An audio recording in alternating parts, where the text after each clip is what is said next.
Happy Monday, everyone. This is episode 94 of the Plug Talk Sports live show. My name is Daniel Torres. We got Brandon Hernandez and, of course, Jonka Don't Stop with us. To get to today, very, very excited. It's just before we get into it, it's going to be 2-on-1. It's going to be me and Jonka versus Brandon tonight. It's going to get good. It's going to get spicy. There's going to be some good trash talk. It's going to be great. But anyways, welcome, guys. Hope everyone's had a great start to the week. I don't know about you, Brandon, but at least down here in Miami, it's been like raining nonstop, like on and off today. It's been, streets are flooded. My pool's overflowing, and I can't even go to the backyard. It's just flooded. That bad? It feels like it overfloods in Miami like once a month now. It's that bad. It was just raining like on and off today. Yeah, I don't know. Last time we did good, so we're gonna start off with bad. Jonka, something bad that happened in the last week. Something bad. Anything. Doesn't have to be sports related. I know. Something bad.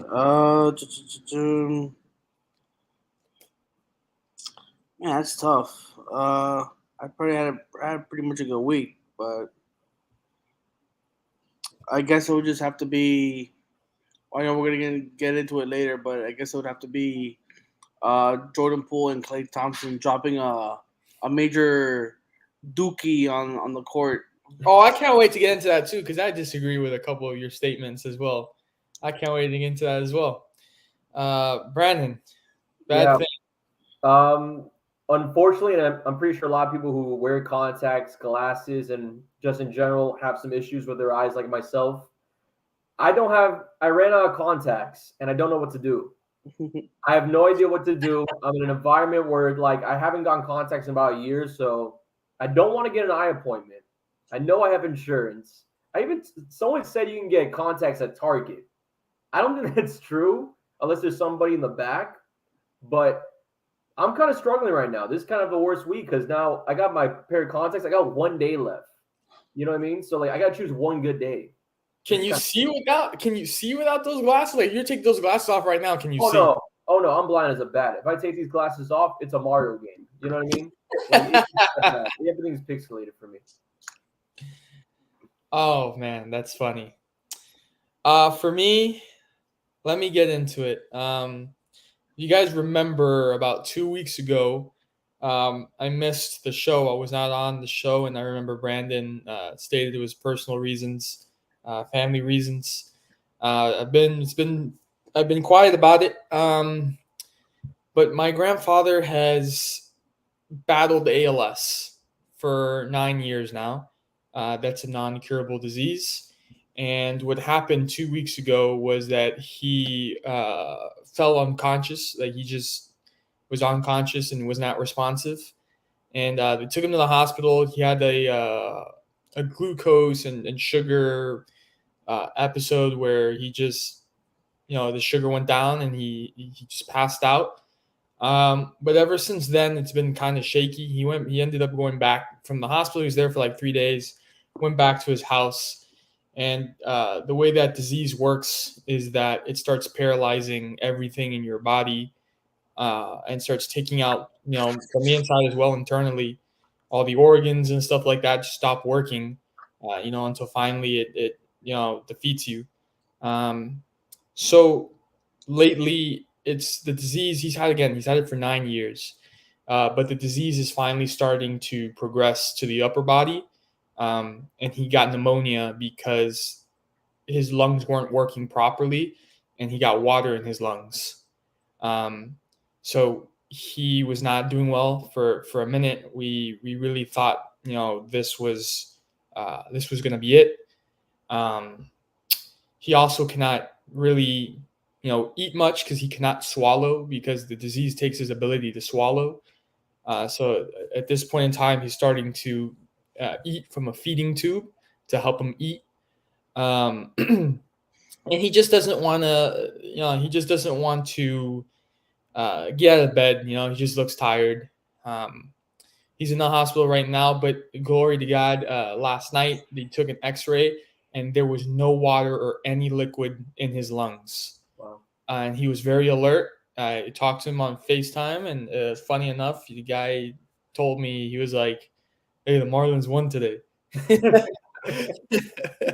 And he was like, "Wait, this guy, he's going through it. He's not hospital bed, and he's like, we're not gonna win the World Series before I die." And I'm like, "I will, man. Like, you're gonna die, and I'm gonna die, and probably we're not both of us not gonna see that." And that's just the situation that my family and I have been going through. It's been pretty difficult, but we're getting through it, and it's right now we're very happy that he's stable. Aside from the problem that he can't swallow, we were very majorly concerned with the water in the lungs, but doesn't have any water in the lungs right now. So we're very grateful and happy to hear that news. But yeah, that was just everything that was going on and why I missed the show.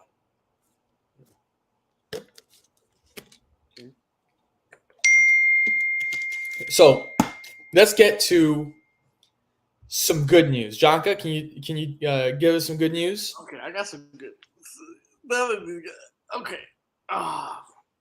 Well, I got multiple things, but first, if you guys don't keep up with the Miami Hurricanes, follow me at Kings Don't Stop on Twitter. Tyler Hero, Miami native and Columbus alum, has transferred from Alabama to So, welcome back to the U and to the city. Tomorrow, I will be attending at Miami-Dade's Kendall campus. Alex Dono, he's the voice of Locked On Canes. If you don't know who he is, I'm actually I forgot to message you back when you sent that to me. But very familiar with him. He worked on onside radio for Inter Miami for a point in time, a bit of time. So I have had a conversation with him before. I'm familiar with him. I'm gonna get to see him tomorrow. He's gonna be at MDC at 11 o'clock at room M something. I'll let you know later. Just follow me on Twitter. What else? More Miami recruits coming in. What else? Not much. I mean, that's basically it for me. Oh, that's right. And I got my other Vinicius Junior card came in. Whoa. I have the other one that's a PSA 10, but it's in my room and I don't want to get up. So No problem. I never got into card collecting. I wish I did, man. hey, it's always time, bro. The hobby keeps getting bigger and bigger. Hey man, I have a bunch of them in my closet that I've collected, like a bunch. I'm telling you, that I've collected from when I was a kid, and I've gotten some, but from Jonka, like over the past. But I haven't gotten into the card collecting. I've gotten into the Funko Pop collecting. That's you. Yeah. But other than that, no. Yeah. Well, I'm pretty sure a lot of people know what my good news is. However, I'm gonna get away from that track. I'm still sticking with basketball though. For those who do not know, I am a draft junkie. I love the NBA draft and just the things that are going ahead of it. And the NBA G League Elite Camps was last weekend. Honest, I loved it. Marquise, Mr. New York Noel. Guy was phenomenal. Unfortunately, didn't get the invite for the NBA Combine in Chicago, but ended up seeing him as well as other guys and a couple of Florida guys as well in Castle and Fudge, which I had the pleasure of reporting on last season for the Florida Gators men's basketball. So, draft season's coming up. And honestly, this week, I'm super excited because the lottery's tomorrow. So, Yep. Victor Wembanyama, probably the number one pick, but just excited overall. Got to see some draft. And now going to see more draft for the Combine. Pretty solid. Man. Okay, well, in the midst that has been the craziness of my life in the past week, whether the family situation I discussed, then Columbus baseball in the playoffs, and at the same time, Miami-Dade College baseball in the playoffs at the same exact time. I have found some relaxation through all the madness that is called life. Look. I don't know about you, Brandon. I know Jonka's not into it, but I'm a big Harry Potter guy. And I bought the new video game called Hogwarts Legacy. And let me tell you, fantastic. It is like the Spider-Man game. If you've ever played the Spider-Man game, you are in your own little world of Hogwarts and just doing side missions and stuff like that. So it was great to get home and be immersed in this virtual world of Harry Potter for at least 2 to 3 hours. And then, just get my mind off of things and just, enjoy the game. So I definitely recommend it for anybody who wants to try it out. I definitely recommend it. It's a very, very fun game. I'll leave it at that. It's great. It's a great game. Recommend it 100%. Yeah. Here we go. We're ready, gentlemen. This is the point of the night I've been waiting for. The conference finals in the NBA are set.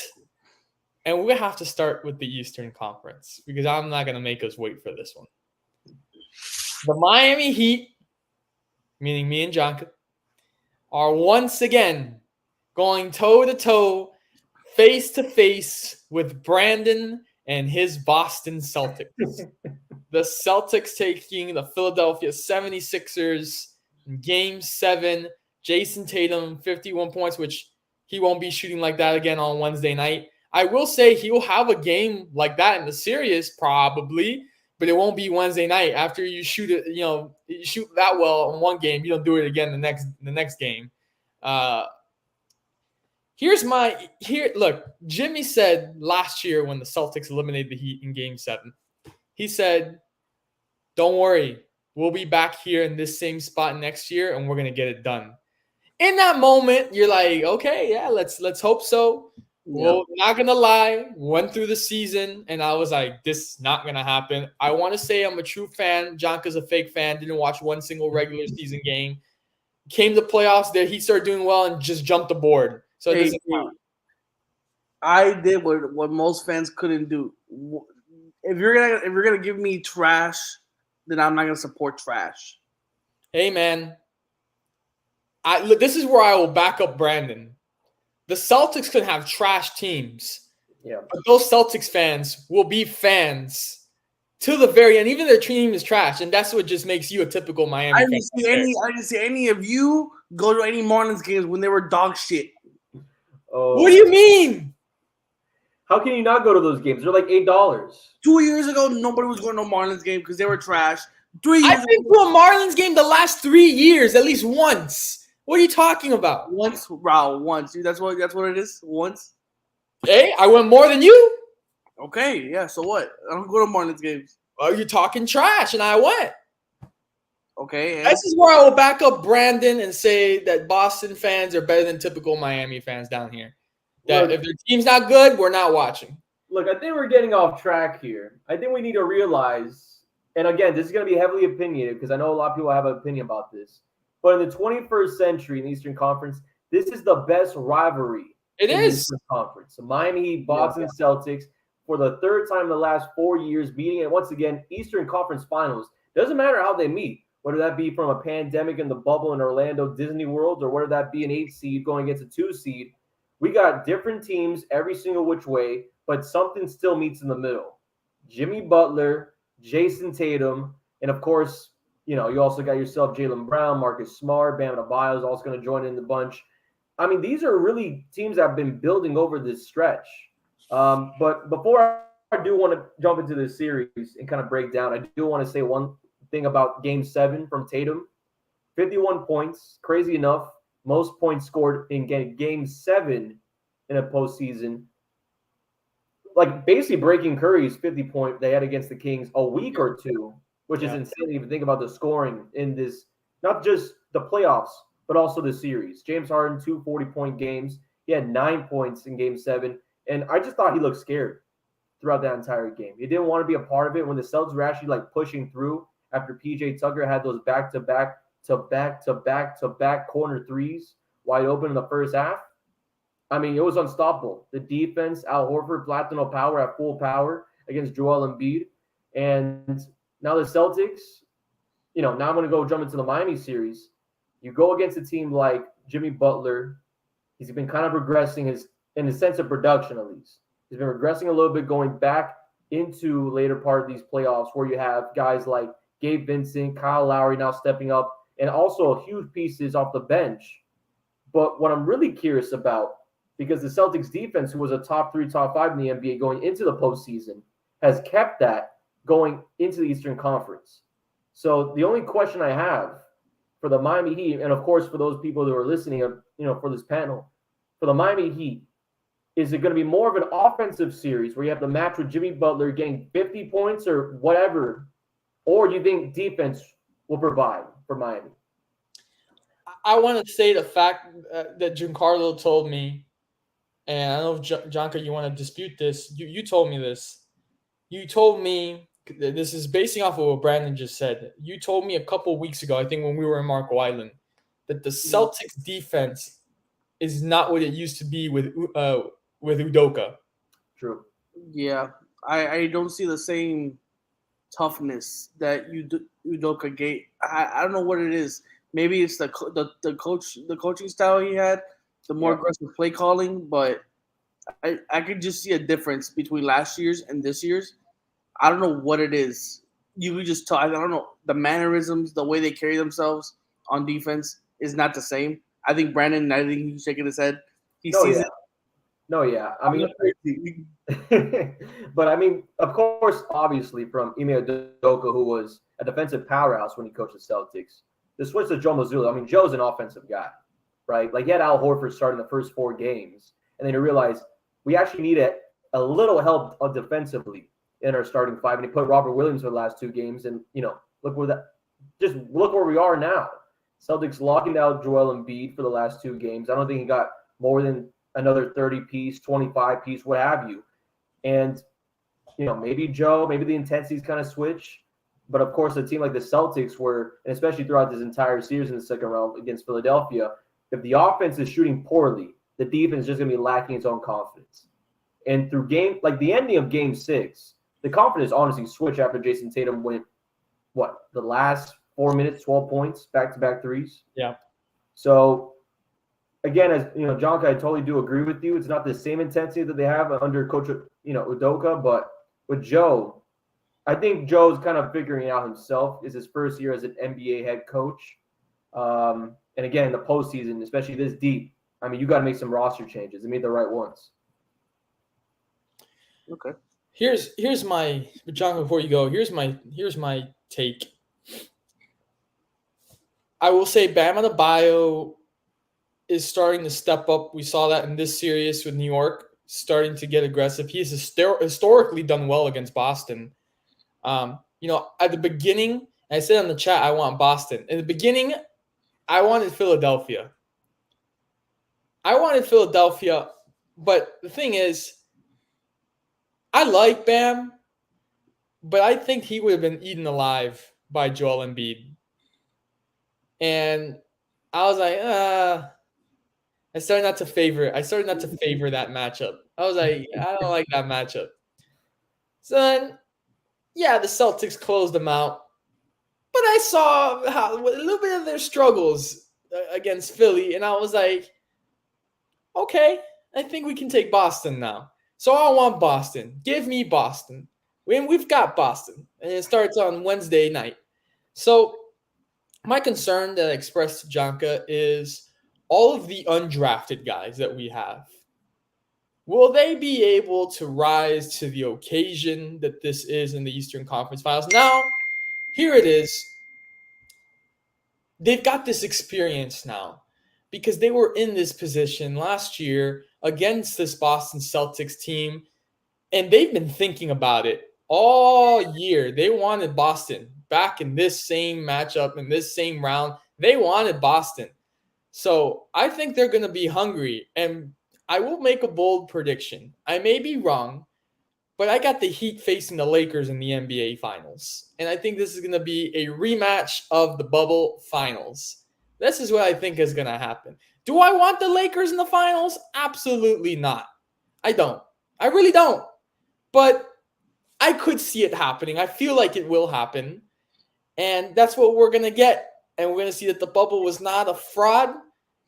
But I think the Heat overcome and take the Celtics out this year in 7. I can't see Jimmy Butler not letting this one slip away this time to the same Celtics. And hey, their guys are stepping up. They've played well. I think they've been shooting the ball probably better than anybody in this postseason. Like you said, everyone's stepping up. Gabe Vincent stepping up. Caleb Martin stepped up. Zeller has stepped up. Kevin Love has stepped up. I think they're going to be a tough out. The Celtics will be too, but I think it's going to be a little bit of trouble for the Celtics. And so I think Heat in 7. And I mean, before anything else, I just want to say this one thing because I've been seeing around Twitter. This isn't the bubble rematch at all. Celtics had Kemba Walker, and the Heat had Goran Dragic and Jay Crowder. This isn't totally different teams for either side too. So, I mean, again, same teams, just different stories and different rosters. Different narratives. Different narratives, definitely different narratives. But I'm really surprised about I'm really surprised about your finals prediction, though. And I'm not for the Eastern Conference. I know we'll go into that later on. But, John, do you want to add any last bit for this upcoming rivalry series? Before I get into my thing, I need to ask you, Brandon, a question. I saw on Twitter about something about Gallinari might be coming back. Is there any news on that? Yeah, so Gallinari, for those who do not know, when he was playing, I think it was a FIBA, so like Basketball World Cup, I believe that was, the tournament that was going on in the summer. Of course, he plays for Italia. He actually blew out looked like he blew out his entire knee. It was a really gruesome looking injury. So he's been out for the entire season, and he has been, in practices, taking some drills. I don't really know exactly how much, if he's doing any 5-on-5, exactly what type of, conditioning he's in. Even if he's healthy, I would not want to see him in this series. You can't just put a guy out of nowhere in the Eastern Conference Finals, especially against a Miami team where you have Bam Adebayo and, of course, Kevin Love, who will be most likely matched up with at the 4 position. And I know the Celtics, they, Brad Stevens kind of put down this, positionless basketball. We're far from that now, from where we were 3 or 4 years ago. So he has no place in this series. And again, I would rather see him next year. All right, now my turn. I would love to see the Heat make the finals again. I think we were robbed in the bubble with the Lakers, bro. With Bam going out and Goran Dragic going out, I swear we took the Lakers 6 games. We should have gone that 7-game series, bro. We should have gotten it, but we didn't get it. That's history right now. I hope the Heat make it. And obviously, the Boston Celtics have had a good year too. Man, this game's going to go far. I will tell you that.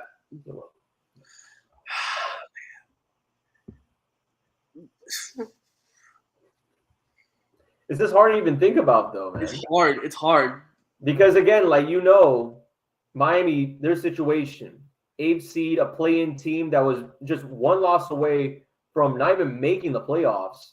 And then they go on this crazy streak with Kevin Love starting with the Milwaukee Bucks and, an 8th seed against a 2 seed where, the Celtics, they haven't really been having an easy road themselves. Again, all the losses have been within margins of the one thing that's tripping me up from making a decision is Jason Tatum, because that game 6, even though they did win it, he did come in clutch at the end. He did have 1 point or 3 points through 3 quarters. Yeah. And I feel like Philly didn't strike when it was hot, when they should have ended it. That game should have been by 40, to be honest, Brandon. And Philly didn't do their job. I think Doc Rivers dropped the deuce on that one. Well, yeah, if Doc Rivers doesn't shut the bed, Boston's out. Yeah, but this is the one thing I have about Philly. I'm sorry to interrupt you, John, but this is the one thing I have about Philly.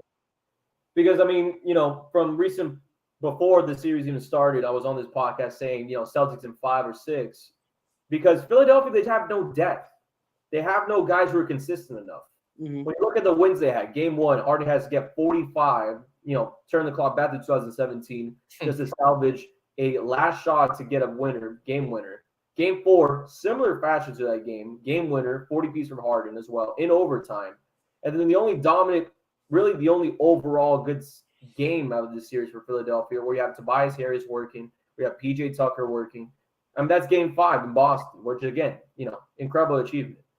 But it was more or less just the Celtics lacking offensively, as you mentioned before, Jonka. Tatum only having 3 points through those 3 quarters in that crucial game 6, but also Al Horford, right? There was a game where Al Horford took 7 shots from the floor, 7 of those were behind the arc. Got 0 points in that game. Yep. So, for this, and again, I mean, I'm also trail us in this next series, but, it's not going to be just Tatum. If Al Horford, if he can do exactly what he's done to Joel Embiid, to Giannis Antetokounmpo in the past years in his tenure as a Celtic, if Jaylen Brown could exactly repeat what he's done from last season and what he's doing still now in this year's postseason, it's just a matter of depth. I just think the Celtics are too deep. Like Malcolm Brogdon, Derek White, who was missing throughout this entire second round, maybe might show up, not too positive. And then you also got guys where you have Robert Williams and Payne Pritchard.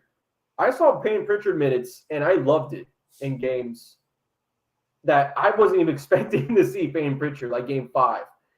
So it makes it hard for me because hard. You said Jaylen Brown, and then I remember last year, Oladipo basically locked him up. He gave him that work, and then now Oladipo Tyler Hero is out, and so it's like you have to how far into the bench can he go for production, and it's like if Jimmy Butler just has an average day and not like a Jimmy Butler day, yeah, you lose a game. I kind of disagree with you there because I think in the end series here against New York, he was not having, like Milwaukee Jimmy Butler points, and everyone else stepped up and did the work. He didn't have to have that type of game in order for them to win. I mean, yeah, but it also took Julius Randle to play terrible. It took RJ Barry to play terrible. What he was Obi Toppin didn't even play that much. Yeah. And then Boston's a whole different thing within the Knicks. I'm gonna say Heat in 7 because I would love the Heat to see the Heat in 7, but if I'm wrong, I'm wrong. But it's really tough. It's so tough. They're evenly matched. I'm gonna say they're evenly matched. But I will say Caleb Martin and Strus are going to have to step up. Those are the two that are going to have to step up. They're going to have to hit their shots, period. No turnovers, no blunders. Duncan Robinson's got to do some stuff too. Game.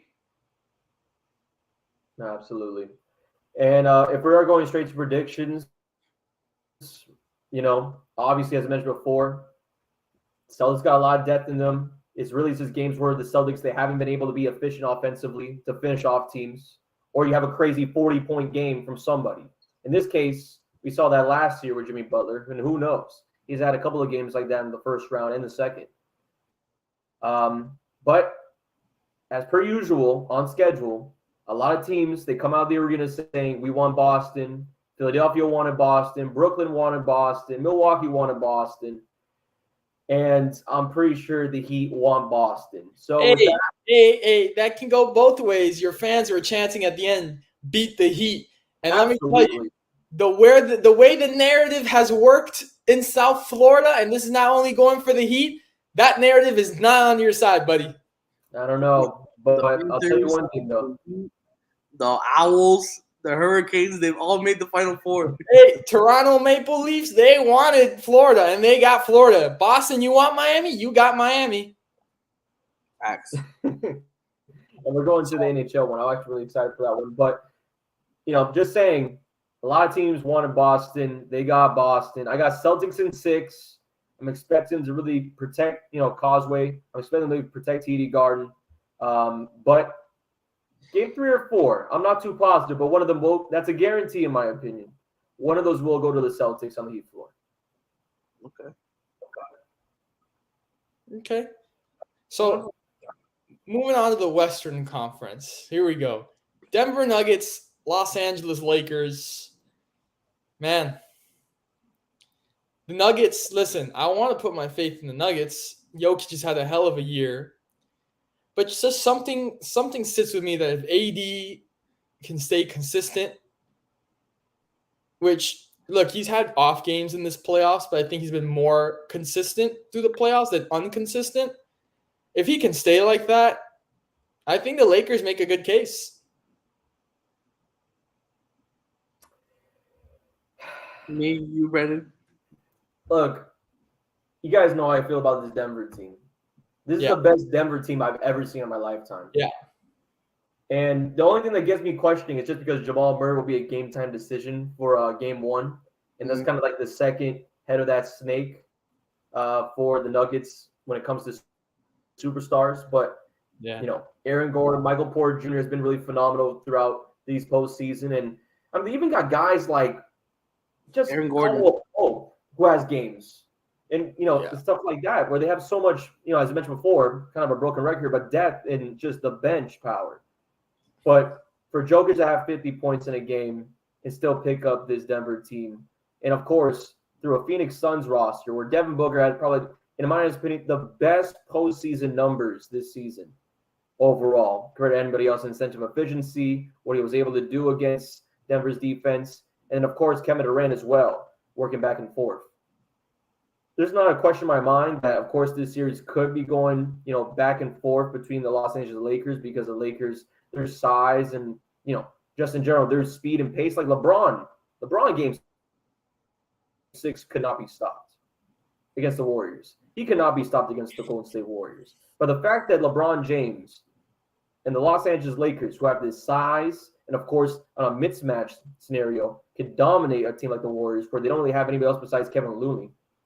You know, why did they take them to 6? I'm thinking Nuggets in 5 for this series. I honestly think it's not going to be close. I can't imagine it to be close. You get one game in Los Angeles, I'll give them that. But the Nuggets, they haven't lost a single game at home throughout these postseason. And I'm thinking it's probably going to stay like that. Listen, with every single cell in my body, every amoeba in this known world, how I want the Nuggets to win. I take back everything I've said about Jokic in the last 2 MVPs. I need Jokic to win this series because I do not want to see LeBron and AD win another championship because the refs carried them there with these baloney-ass free throws. Oh, my God. And we swear Let that me put this into a picture for you. Let me put this into a picture for you. The Warriors and the Lakers, when it came down to points in the paint, the Lakers only outscored them by 2 shots. So that showed the Warriors took it in the paint. That narrative that they only shot 3s, baloney sandwiches. And yet the Lakers shot 160 free throws to the Warriors 80. Doubling their free throws, and people telling me that didn't have nothing to do with the way the series went.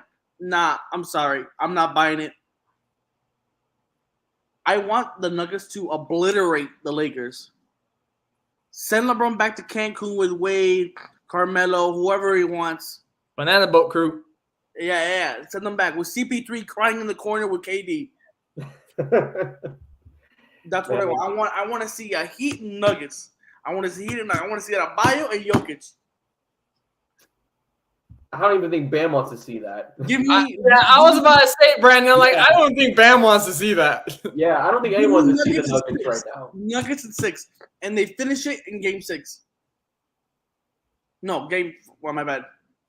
No, my bad. Wait, let's go Nuggets in 5. Then screw it. Let's go tie it. Nuggets in 5. There we go. I think we're riding with it.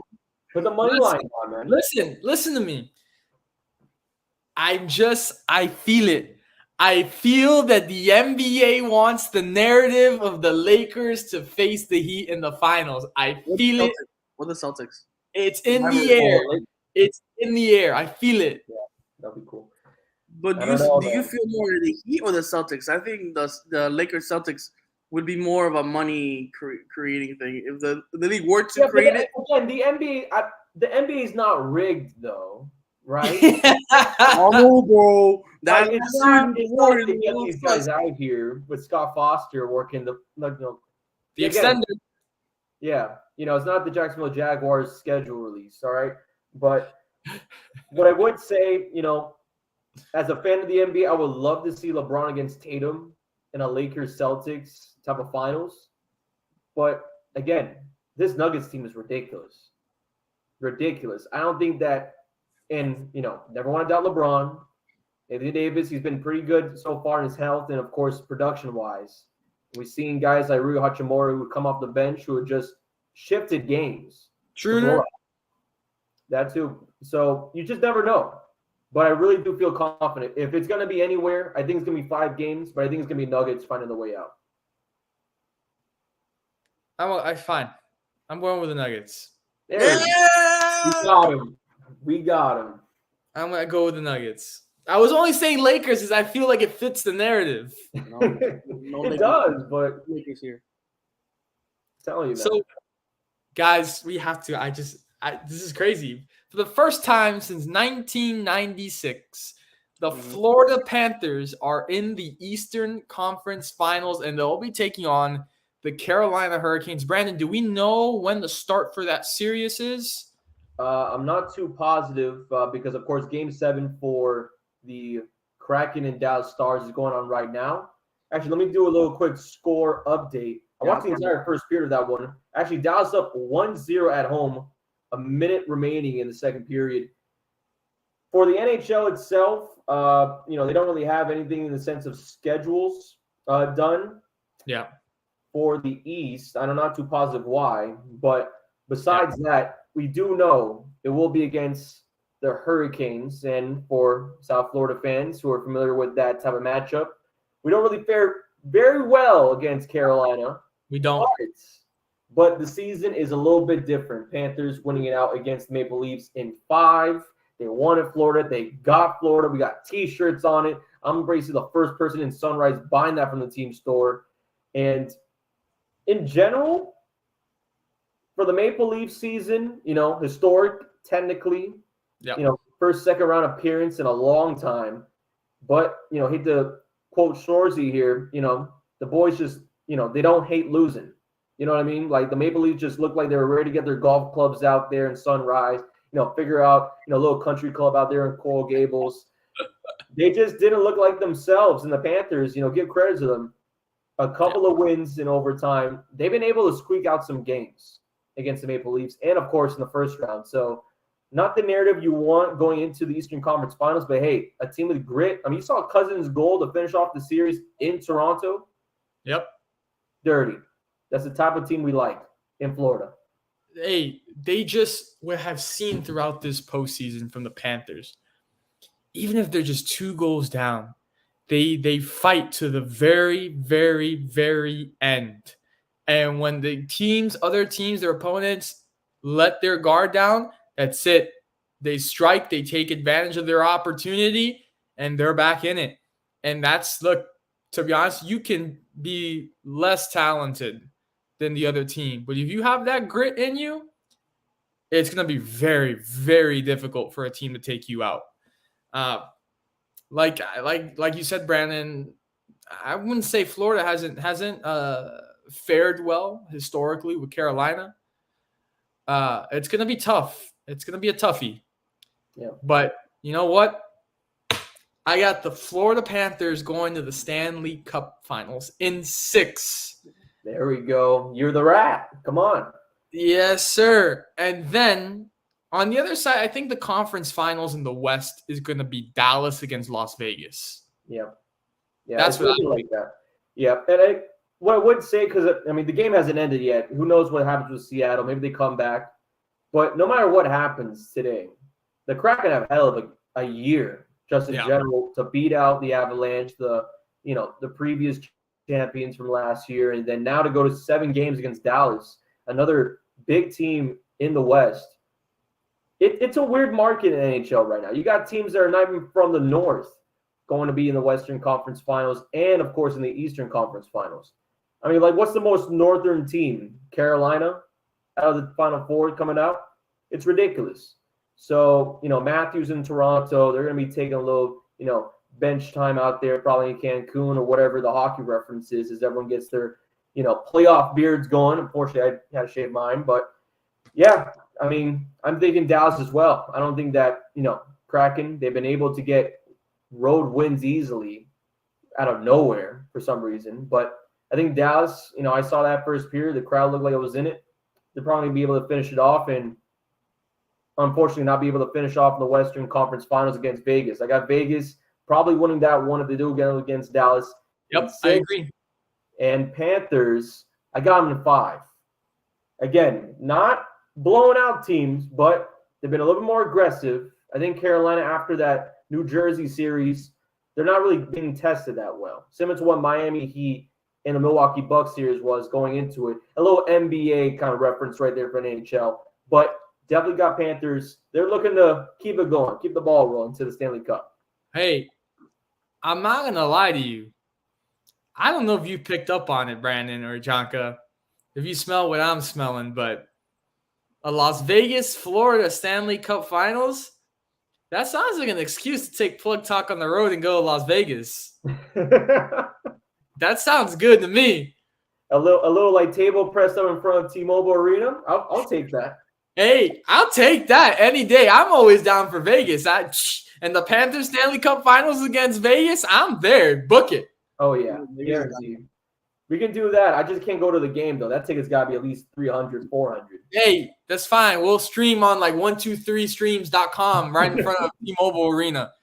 We got a whole, like how they have the leaves or like the whole Toronto Square or whatever. We'll make a little Panther Square right there in Vegas. A little home away from home. I can see Brandon having like a bowl of Tostitos chips with some dip and some chair lounging in front of the T-Mobile Arena. Yeah, actually, spinach dip. For those curious, spinach dip over any dip. So best believe I'll be there ready for the Cats. Oh, 100%.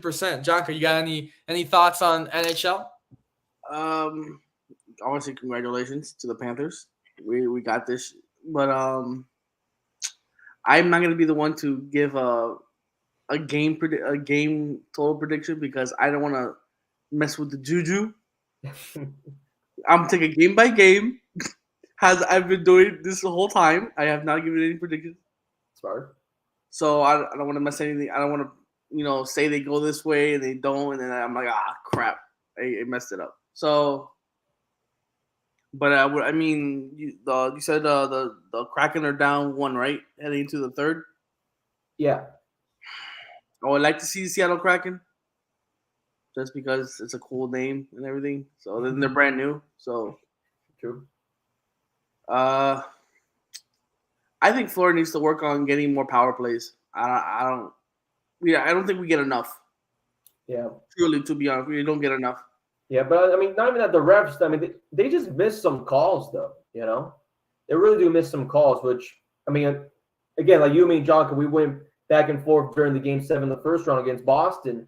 The Bruins got like 3 straight, power plays, and they got, goals back to back off that. Like 2, 3 unanswered goals they got off power plays? Yeah, I think it was 2. Yeah, 2. But it was just ridiculous either way, We need to work on that. But overall, let's go Panthers. There we go. Well, we're going to get into the NFL schedule release. We're going to talk about some Dolphins. We're going to get into week 1. Look, it's going to be tough for me because, it is tough. The Dolphins have a good team on paper, really good. But, how will that transcend onto the field, though? And obviously the big factor of what will happen with Tua Tagovailoa this season. Week 1, they got the Los Angeles Chargers. I really do like Justin Herbert. I really do. And this is a 4:00 game, and it's at SoFi Stadium.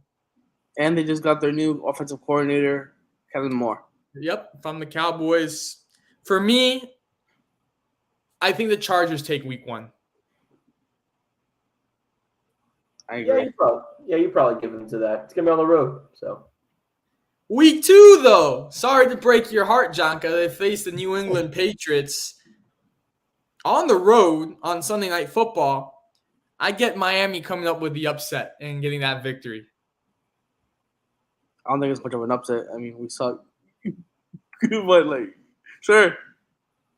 I hope we win. I hope we as in Patriots. But, yeah, the Dolphins, their offense is, really is really pulling right now. But I'm hoping the Patriots' new offensive coordinator, I forgot his name. Sorry about that, but I hope he can fix it because last year we had Matt Patricia, a defensive coordinator, as our offensive coordinator, and we nearly made the playoffs with that.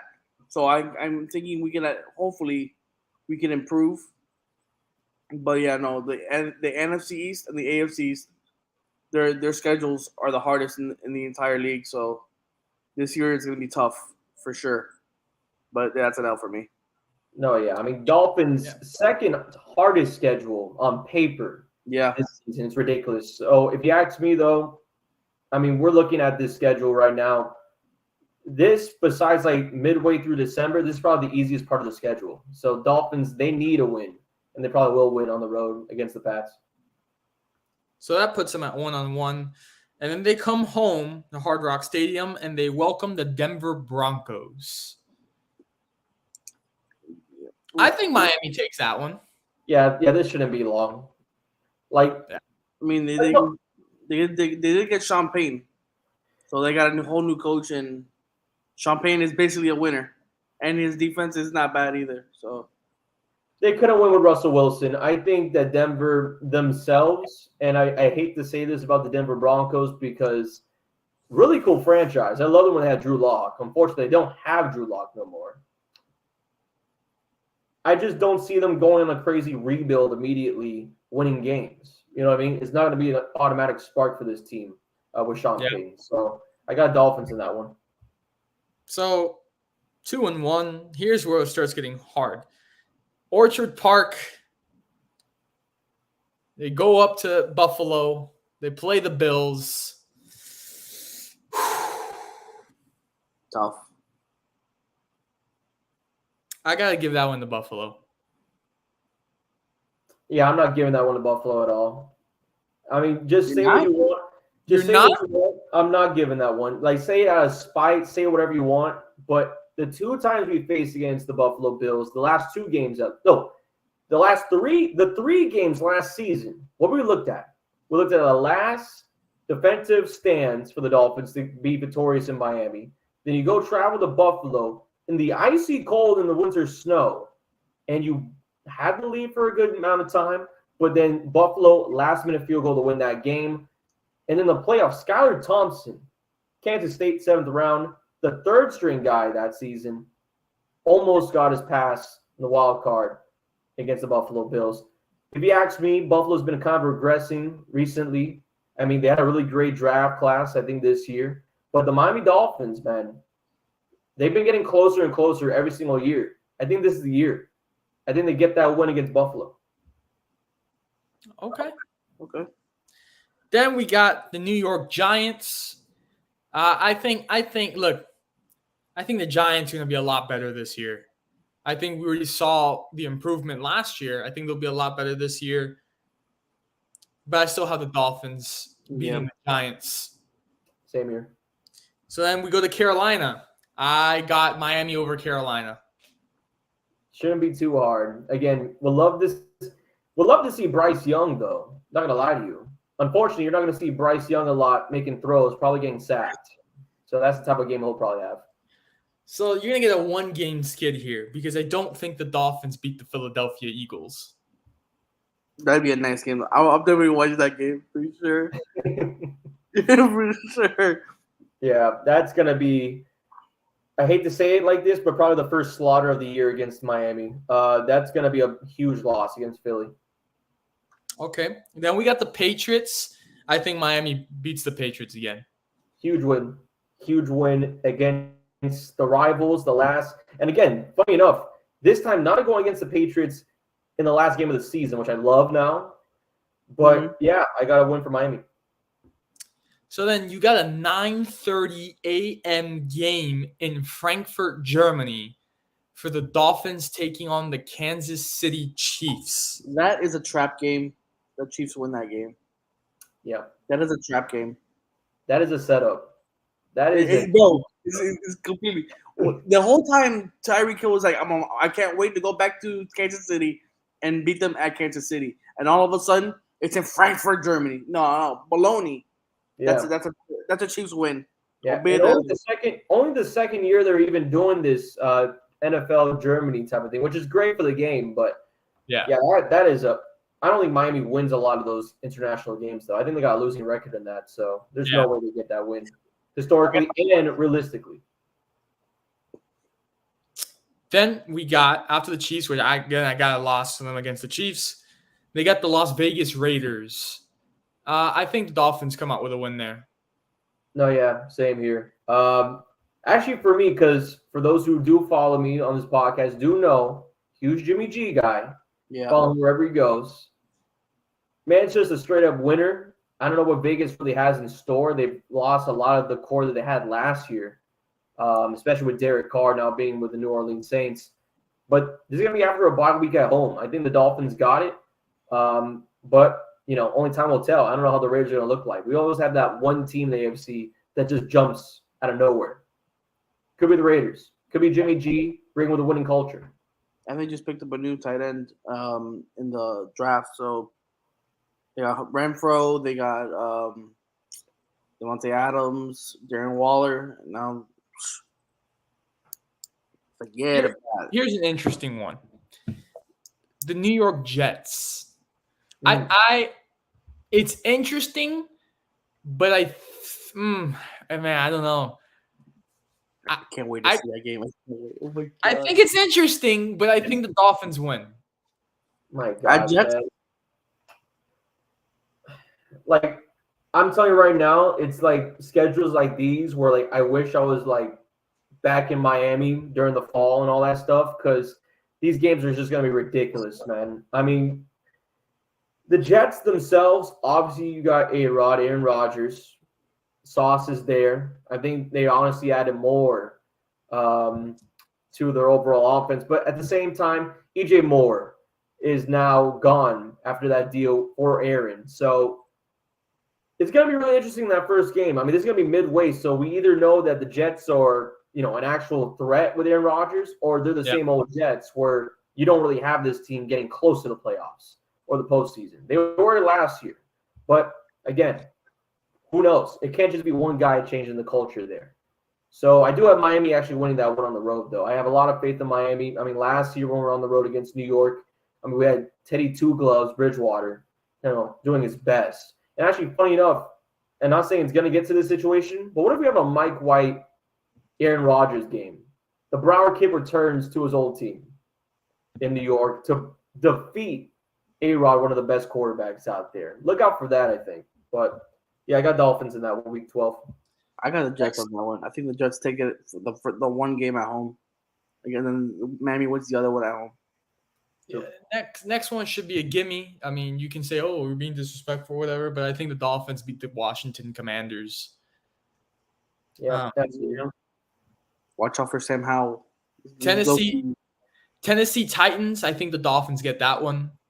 Yeah, I don't care who's at quarterback. Ryan Tannehill, Will Levis, Will. I really don't care. Not saying I'm a hater on Tennessee. I think Tennessee, they got a lot of great assets, but I mean, it's going to be now or never for Derrick Henry, and he just can't be doing everything by himself, especially against a Miami defense. Deep that year, they should be built well like a brick wall. So got Tua going for 400 yards that game. I got probably Moser going for 250 rushing yards that game. It's going to be a blowout, probably the first blowout of the season. Then they got the Jets again. I'm going for another victory against the Jets for the Dolphins. Same. Yeah, I'm going with that one. Going to be switching it up, a loss for Miami at home. Okay. I mean, I can see it. I can see Miami losing both. But here we go. Noche Buena, Christmas Eve. Mm-hmm. The Dallas Cowboys. Sorry, boys. Can't give you that one. That's an L for the Dolphins. Can't give you that one. I'm so 50-50 on that one. Plus, again, this will be, playoffs are at stake for the last 3 weeks. Yeah. Depends on what situation they're in, but I got Miami in that one, man. I mean, again, give credit to the Cowboys. I think the Cowboys are, really phenomenal in the past few years, and they've just been growing on the defensive level. But I have a lot of faith in this Miami defense, like I do every year. I got Dolphins, give a little bit of a struggle for Dak Prescott. I need to see if Stephon Gilmore, because I know the Dolphins, the Cowboys picked him up. Yeah. I need to see if he steps up because he Yeah. does have those days where he gets cooked, and there's one day, and there's some days that he's the one cooking. So Oh man, I'm sorry. I just remember, man. Like I get goosebumps. I can't believe Brandon Cooks is gonna be lining up next to CD Lamb. Like, oh my Lord, have mercy, Jesus Christ. It's gonna be a fun Sorry. offense. Oh man, this one's very interesting, guys. I have to see how they're like. let's But go Ravens. Baltimore Ravens with Lamar Jackson being back, and now you got Odell Beckham Jr. Let's go Ravens. Yeah, I got Ravens in that one. Can't go against the Pompano kid. I cannot see a future where Lamar Jackson loses again to the Dolphins after what happened in that third week after they were up like nearly 40 points and they lose that game. Yeah. I can't see it. To finish off the season, you got the Buffalo Bills again. That's tough, man. That is a Dolphins win if I ever seen one. Last game, it's going to be a Jason Sanders. He gets on the field as per usual and finish it off in clutch. I got to agree with you on that one. I go with Miami over Buffalo on that one. Is this assuming that Tua is healthy? We don't know, man. Question mark. Healthy, Mike White's healthy. That's all that matters. If Jason Sanders has a leg, he is going to win the game for Miami. That's the idea I have. I'll give it to Miami for that last one. Okay. So then to finish off the show, we got two announcements here. Tomorrow and Wednesday, the UEFA Champions League semifinals. We've got some pretty good matchups. We have a rivalry. We have Inter Milan, or they call it Internazionale de Milano, against, as I'm wearing right now, AC Milan. AC Milan is down 2-0 on aggregate to Internazionale. So what it's looking like right now is that Inter Milan has 1 foot in the final. But again, as they say in soccer, a 2-0 lead is always the most dangerous. And on the other side, hell of a game, man, on Wednesday. Manchester City against Real Madrid. They finished tied 1-1 at the Santiago Bernabeu Stadium in Madrid.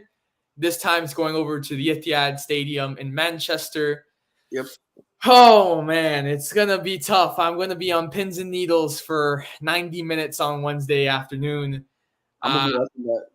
It's going to be good. It's going to be a very last season when they played each other in this same round at the Etihad, finished 4-3. There was literally 7 goals in that matchup.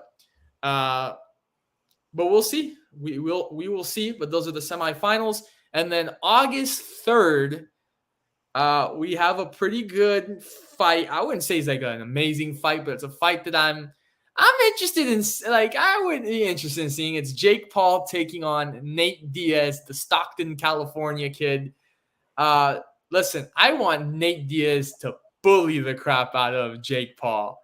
I just want it. I want it because look, like if Jake Paul defeats Nate Diaz, I know this is rigged. It has to be because Nate Diaz is one of the toughest guys that's ever stepped in the octagon in the UFC. Like that guy will be cut and like bleeding all over the face, and this guy's got nothing left in the tank, and he's still standing. I mean, just the 2 fights he had with Conor McGregor are absolutely historic in the UFC.